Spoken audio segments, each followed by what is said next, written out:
কিরে, সিপিআইএম এর candidate list দেখলি? কি বুঝলি দেখে?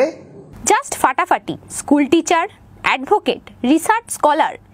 সত্যি যাদের দরকার সংসদে আমাদের কথা বলার জন্য, ঠিক তারাই প্রার্থী। একদম সঠিক সময়ে সঠিক পদক্ষেপ।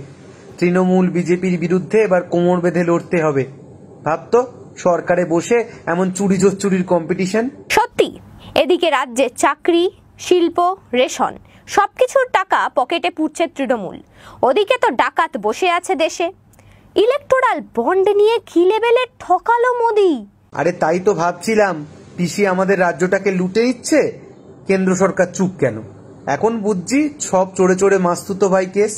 সিপিআইএম কিন্তু লড়ে যাচ্ছে প্রথম দিন থেকেই এইসব চোর ধাপ্পাবাজদের বিরুদ্ধে। ওদের এই ফাইটিং স্পিরিটটাই তো ভরসা যোগাচ্ছে। এটাই তো ওদের কারিশমা। গ্ল্যামার, জোচ্চুরি, টিকিট নিয়ে টানাটানি নয়। সিপিআইএম মানে শিক্ষা, সততা, সংগ্রাম। ভোট তো এবার অবশ্যই কাস্তে হাতুড়ি তারায় দেব। হাড়ে হাড়ে টের পাচ্ছি, দেশ বাঁচাতে, রাজ্য বাঁচাতে সিপিআইএম এর সত্যি বিকল্প নেই।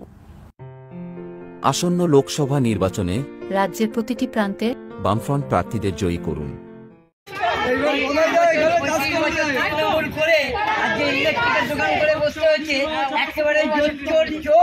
জমি হাঙর সব হয়ে গেছে, একটা ভোট তৃণমূলের পক্ষে যাবে না, যা পাবে সব সিপিএম পাবে।